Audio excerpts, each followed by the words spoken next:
Біздің ойымызша, нан тезірек тойуға және ұзақ уақыт тоқ жүруге көмектеседі, сондықтан одан бас тартпау керек деп ойлаймыз. Шындығына келетін болсақ, егер артық салмағыңыз болса және оның ұлғайғанын қаламасаңыз, нанға шектеу қойған жөн. Сәлем достар, бүгін біз тағам рационымыздағы ең көп талқыланатын өнімдердің бірі нан туралы айтатын боламыз. Нан денсаулығымызға зиян келтіре ме? Мұны бірге талқылайық. Алдымен каналға өтіп тіркеліп кетіңіздер. Лүпіл және қоңыраушаны басып қолдап кетіңіз. Нан айтарлықтай құнарлы тағам. Оны жұмсақ сұрыпты нан жасайды. Өз кезегінде ол жылдам глюкозаға айналады. Нанның гликемиялық индексі жоғары, сондықтан қандағы қант мөлшерінің артуына, артық салмақ қосуға және бауырда май жиналуына ықпал етеді. Жеке жоғарғы сезімталдық. Кейбір адамдарда глютен немесе ашытқы сияқты нанның кейбір ингредиенттеріне аллергиялық немесе сезімтал реакциялар болуы мүмкін. Дегенмен, нанның энергия және жалпы денсаулық үшін маңызды көмірсулардың көзі екенін атап өткен жөн. Сондықтан, нан тұтынуды шектеу теңгерімді болуы керек. Шектен тыс шектеу көмірсулар көзінің жеткіліксіздігіне әкелуі мүмкін. Ас қорыту проблемалары. Кейбір адамдар нанды жегеннен кейін ісіну, газ, іш қату немесе диарея сияқты ыңғайсыздықты, ас қорыту проблемаларын сезінуі мүмкін. Нанды шектеу оларға осы қиындықтарды жеңуге көмектеседі. Өңделген тағамдарды тұтынуды азайтуды қалау. Көптеген нандар, әсіресе ақ нан жоғары деңгейде өңделеді. Оның барысында көптеген пайдалы қоректік заттар құрамындағы дәрумендер жойылады. Диетаның сапасын жақсартқысы келетін адамдар мұндай өңделген тағамдарды тұтынуды шектеу қажет.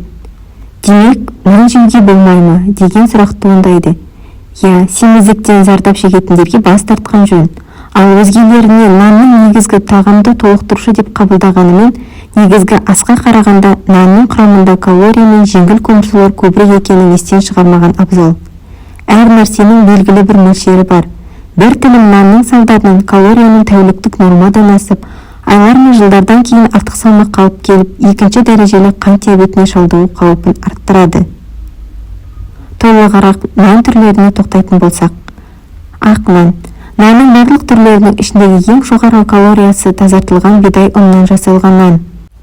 Аз мөлшерде ол денеге зиян тигізбейді, бірақ көмірсулар алмасу бұзылған адамдар ақ наннан бас тартуы керек. Өнім ақуызға бай, жоғары гликемиялық индекске ие және тұрақты тамақтану кезінде денеден кальцийді кетіреді. Мұндай нанды диетаға дененің реакциясын бақылай отырып сақтықпен енгізу керек. Қара бидай наны. Қара бидай нанында ақ нанға қарағанда көмірсулар аз, сондай-ақ аз калориялы, 200 граммға шамамен 100 калория. Қара бидай наны талшықтарға, микроэлементтерге және витаминдерге бай.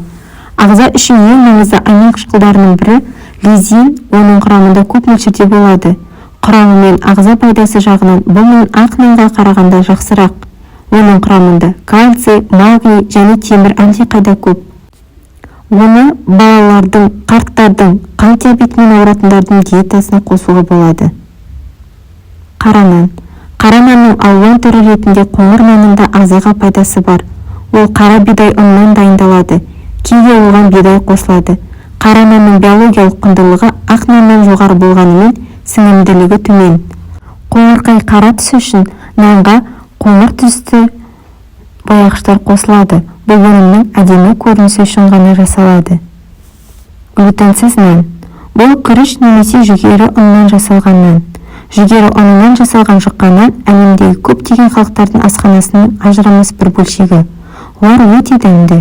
Алайда медицина тұрғысынан қарағанда, оның кәдімгі ақ нан немесе қара наннан айырмашылығы жоқ.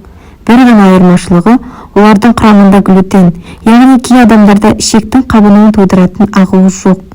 Ішектің глютенмен зақымдалуы целиака деп аталады, яғни глютенді энтеропатия.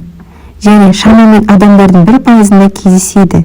Егер сізден мұндай диагноз анықталмаса, нанның қандай ұннан жасалғанынан айырмашылығы жоқ. Ашытқы қосылған нан газ түзілуін тудырады деп ойлаймыз. Сондықтан оны мөлшермен қолданған жөн. Кез келген нан газ түзілуін тудыра алады. Ішектегі бактериялар нанның құрамындағы жеңіл көмірсулардан газ және сүт қышқылын жасайды. Алайда мұндай құбылыс барлық адамда бола бермейді. Тек ашжекте бактериялардың көбею синдромы кезінде ғана кездеседі. Өз кезегінде ол қант диабеті, семіздік және құрамында көмірсулар көп тағамдарды шектен тыс мөлшерде жеумен қатар жүреді. Бұл процеске ашытқының қатысы жоқ. Сонымен қатар ол қамырды ашытқанымен пісіру кезінде жойылып кетеді, ал ашытқысыз нандарда дәл сол ашытқы пайдаланады, алайда ұйытқы түрінде. Қара бидай мен қара нанның құрамы калориялық жағынан ақ нанға қарағанда жақсырақ болғанымен, олардың кемшіліктері де бар. Өңештің қабынуы, панкреатит, молочница және асқазан жарасы кезінде нанның бұл түрлерін жеуге болмайды. Қара нанды шаймен жеуге болмайды. Бұл ас қорытуды қиындатады. Ғалымдар қанша мөлшерде нан жесең де, оның асқазан микрофлорасына әсер етпейтінін айтады. Алайда осы орайда ескерер бірнеше жайттар бар. Осыған байланысты ғалымдар тәжірибе жүргізген болатын. Зерттеуге негізінен 20 адам қатысты. Олардың бәрі зерттеуге дейін күнделікті тамақтану кезінде орта есеппен қуаттылығы 10% болатын нан жеп келген. Қатысушыларға 2 апта бойы нанды 2 есе көп жеу ұсынылды. Олардың жартысы ақ нан, жартысы қара нанды таңдады.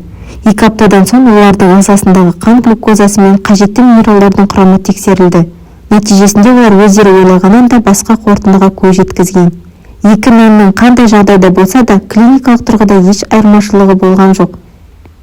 Бірақ та бұл зерттеу мамандардың айтуынша жалпылай алғандағы қорытынды.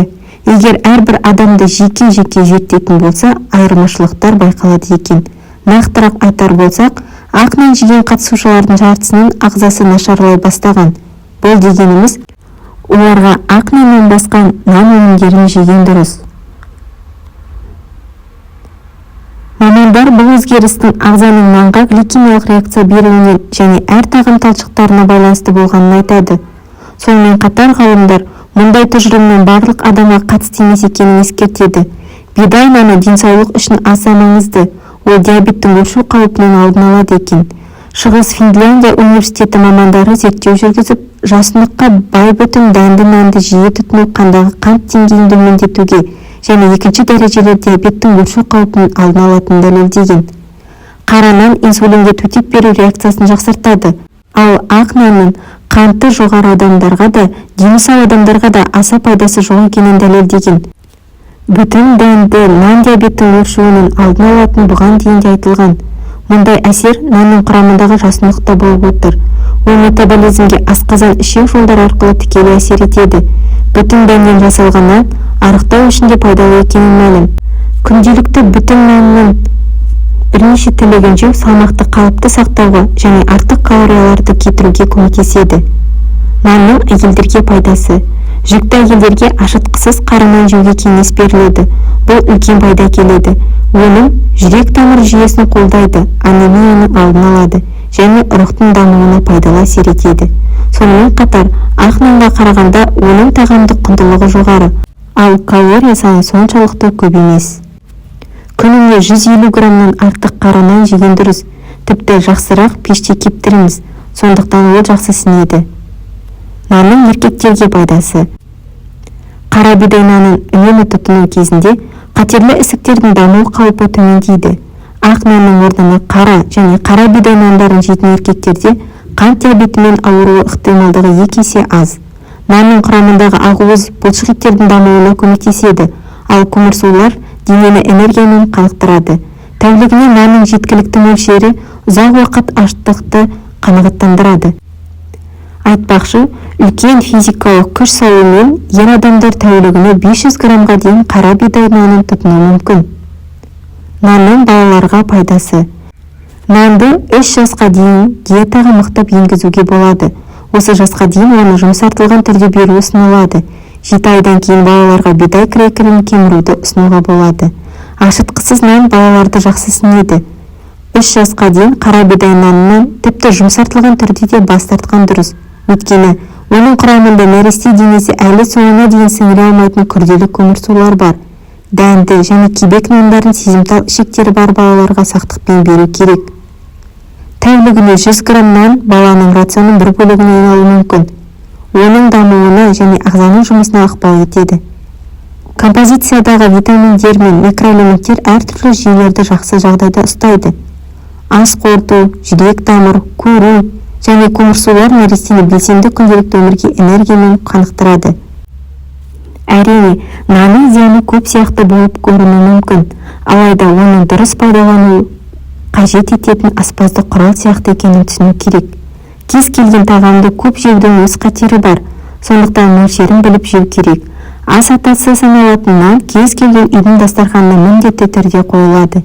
Егер оны көп жеудің зияны қандай екенін білсеңіз, қиындықтар болмайтыны анық.